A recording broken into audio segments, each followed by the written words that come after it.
आज 15 अगस्त है। आज 15 अगस्त के ही दिन मेरे देश के युवाओं के लिए 1 लाख करोड़ रुपए की योजना हम लागू कर रहे हैं। आज से प्रधानमंत्री विकसित भारत रोजगार योजना आज ही 15 अगस्त को लागू हो रही है। ये आपके लिए बहुत खुशखबरी है। इस योजना के तहत निजी क्षेत्र में पहली नौकरी पाने वाले नौजवान को, बेटे बेटी को 15,000 रुपया सरकार की तरफ से दिए जाएंगे। कंपनियों को भी नए रोजगार देने के अवसर जो भी ज्यादा जुटाएगा उनको भी प्रोत्साहन राशि दी जाएगी। प्रधानमंत्री विकसित भारत रोजगार योजना करीब करीब 3.5 करोड़ नौजवानों को रोजगार के नए अवसर बनाएगी। मैं सभी नौजवानों को इसके लिए बहुत बहुत बधाई देता हूं। साथियों, इस दिवाली में आपकी डबल दिवाली का काम मैं करने वाला हूं। इस दिवाली में आपको एक बहुत बड़ा तोहफा देशवासियों को मिलने वाला है। पिछले 8 साल से हमने जीएसटी का बहुत बड़ा रिफॉर्म किया। पूरे देश में टैक्स के बर्डन को कम किया, टैक्स की व्यवस्थाओं को सरल किया और 8 साल के बाद समय की मांग है कि हम एक बार उसको रिव्यू करें। हमने एक हाई पावर कमेटी को बिठा करके रिव्यू शुरू किया, राज्यों से भी विचार विमर्श किया और मेरे प्यारे देशवासियों, हम नेक्स्ट जनरेशन जीएसटी रिफॉर्म्स लेकर के आ रहे हैं। ये दिवाली के अंदर आपके लिए तोहफा बन जाएंगे। सामान्य मानवीय की जरूरतों के टैक्स भारी मात्रा में कम कर दिए जाएंगे। बहुत बड़ी सुविधा बढ़ेगी। हमारे एमएसएमई, हमारे लघु उद्यमी, इनको बहुत बड़ा लाभ मिलेगा। रोजमर्रा की चीजें बहुत सस्ती हो जाएगी और उससे इकोनॉमी को भी एक नया बल मिलने वाला है। जब युद्ध के मैदान में टेक्नोलॉजी का विस्तार हो रहा है, टेक्नोलॉजी हावी हो रही है, तब राष्ट्र की रक्षा के लिए, देश के नागरिकों की सुरक्षा के लिए हमने जो आज महारत पाई है, वो महारत का और विस्तार करने की जरूरत है। हमने आज जो महारत पाई है उसको लगातार अपग्रेड करते रहने की आवश्यकता है। और इसलिए साथियों, मैंने एक संकल्प लिया है। मुझे आपके आशीर्वाद चाहिए, कोटि कोटि देशवासियों के आशीर्वाद चाहिए, क्योंकि समृद्धि कितनी ही क्यों न हो, अगर सुरक्षा के प्रति उदासीनता बरतते हैं तो समृद्धि भी किसी काम की नहीं रहती। और इसलिए सुरक्षा का महत्व बहुत बड़ा है। और इसलिए मैं आज लाल किले की प्राचीर से कह रहा हूं, आने वाले 10 साल में 2035 तक राष्ट्र के सभी महत्वपूर्ण स्थलों, जिनमें सामरिक के साथ साथ सिविलियन क्षेत्र भी शामिल है, जैसे अस्पताल हो, रेलवे हो, जो भी आस्था के केंद्र हो, उन्हें टेक्नोलॉजी के नए प्लेटफॉर्म द्वारा पूरी तरह सुरक्षा का कवच दिया जाएगा। ये सुरक्षा का कवच लगातार विस्तार होता जाए, देश का हर नागरिक सुरक्षित महसूस करे। किसी भी प्रकार की टेक्नोलॉजी हम पर वार करने आ जाए, हमारी टेक्नोलॉजी उससे बेहतर सिद्ध हो। और इसलिए आने वाले 10 साल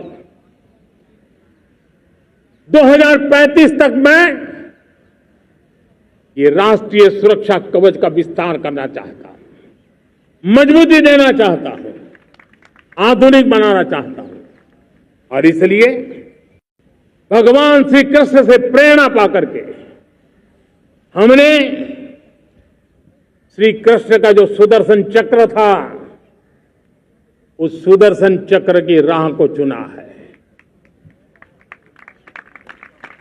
आप में से बहुत लोगों को याद होगा,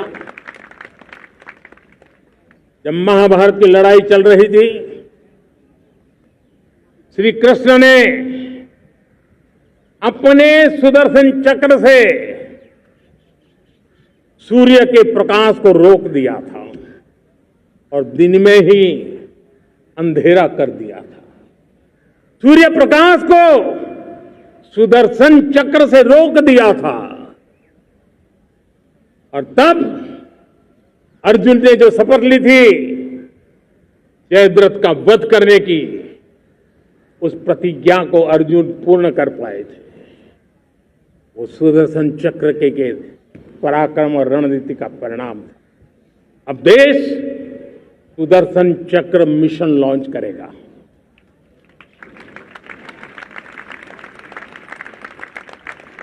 ये मिशन सुदर्शन चक्र एक पावरफुल वेपन सिस्टम दुश्मन के हमले को न्यूट्रलाइज तो करेगा ही करेगा, लेकिन कई गुना ज्यादा दुश्मन पर हिट बैक करेगा।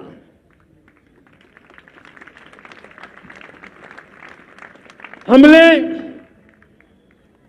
भारत के इस मिशन सुदर्शन चक्र के लिए कुछ मूलभूत बातें भी तय की है। आने वाले 10 सालों में हम उसको प्रखरता से आगे बढ़ाना चाहते हैं। एक तो ये पूरी आधुनिक सिस्टम, इसके लिए रिसर्च, डेवलपमेंट, उसकी मैन्युफैक्चरिंग हमारे देश में ही हो, हमारे देश के नौजवानों के टैलेंट से हो, हमारे देश के लोगों के द्वारा बनी। दूसरा, एक ऐसी व्यवस्था होगी जो वॉरफेयर के हिसाब से भविष्य में क्या क्या संभावनाएं हैं, उसका हिसाब किताब लगा करके +1 की स्ट्रेटेजी वर्कआउट करेगी। और तीसरा, सुदर्शन चक्र की एक ताकत थी, वो बहुत ही प्रिसाइज, जहां जाना था वहीं जाता था और वापस श्री कृष्ण के पास लौट के आता था। हम इस सुदर्शन चक्र के द्वारा भी टारगेटेड प्रिसाइज एक्शन के लिए भी व्यवस्था को विकसित करने की दिशा में आगे बढ़ेंगे। और इसलिए युद्ध के बदलते तौर तरीकों में राष्ट्र की सुरक्षा, नागरिकों की सुरक्षा के लिए मैं बड़े प्रतिबद्धता के साथ इस कार्य को आगे बढ़ाने के लिए वचन देता हूं। हमने रिफॉर्म की यात्रा को तेज करने के लिए बीड़ा उठाया। हम बहुत तेजी से आगे बढ़ना चाहते हैं। मैं चाहता हूं देशवासियों, देश के लिए कर रहा हूं, मैं मेरे लिए नहीं कर रहा हूं, किसी का बुरा करने के लिए नहीं कर रहा हूं।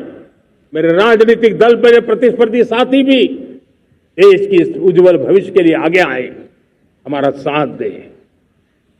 स्ट्रक्चरल रिफॉर्म्स की बात हो, रेगुलेटरी रिफॉर्म्स की बात हो, पॉलिसी रिफॉर्म की चर्चा हो, प्रोसेस रिफॉर्म की चर्चा हो, प्रोसीड्यूरल रिफॉर्म्स करने की जरूरत हो, हर प्रकार के रिफॉर्म्स ये आज हमने मकसद बना करके चले हैं।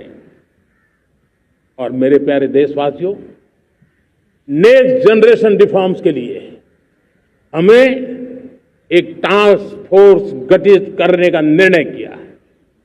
ये टास्क फोर्स समय सीमा में इस काम को पूरा करे, वर्तमान नियम, कानून, नीतियां, रीतियां 21वीं सदी के अनुकूल, वैश्विक वातावरण में अनुकूल और भारत को 2047 में विकसित राष्ट्र बनाने के संदर्भ में नए सिरे से तैयार हो और उसका समय सीमा में अपना कार्य पूरा करने के लिए इस टास्क फोर्स की रचना की है।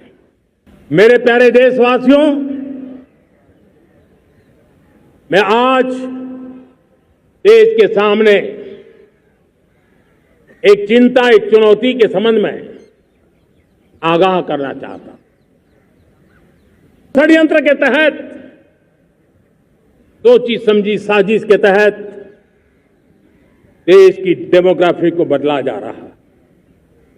एक नए संकट के बीज बोए जा रहे हैं और ये घुसपैठिए मेरे देश के नौजवानों की रोजी रोटी छीन रहे हैं। एक घुसपैठिए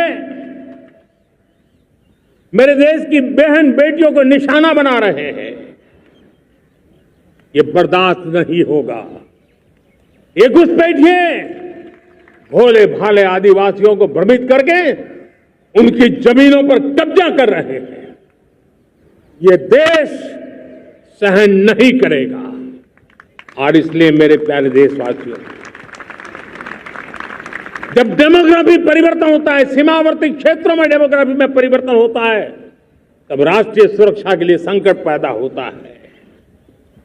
देश की एकता, अखंडितता और प्रगति के लिए ये संकट पैदा, सामाजिक तनाव के बीज बो देता है। और कोई देश अपना देश घुसपैठियों के हवाले नहीं कर सकता है। दुनिया का कोई देश नहीं कर सकता है, तो हम भारत को कैसे कर सकते हैं? हमारे पूर्वजों ने त्याग और बलिदान से आजादी पाई है, हमें स्वतंत्र भारत दिया है। उन महापुरुषों के प्रति हमारा कर्तव्य है कि हम हमारे देश में ऐसी हरकतों को स्वीकार न करें। उनकी सच्ची श्रद्धांजलि होगी। और इसलिए मैं आज लाल किले की प्राचीर से कहना चाहता हूं, हमने एक हाई पावर्ड डेमोग्राफी मिशन शुरू करने का निर्णय किया है। इस मिशन के द्वारा ये जो भीषण संकट नजर आ रहा है, भारत पे मंडरा रहा है जो संकट है, उसको निपटाने के लिए तय समय में सुविचारित, सुनिश्चित रूप से अपने कार्य को करेगा। उस दिशा में हम आगे बढ़ रहे हैं। देश को विकसित बनाने के लिए हम अब समुद्र मंथन की तरफ भी जा रहे हैं। हमारे समुद्र के मंथन को आगे बढ़ाते हुए हम समुद्र के भीतर के तेल के भंडार, गैस के भंडार, उसको खोजने की दिशा में एक मिशन मोड में काम करना चाहते हैं। और इसलिए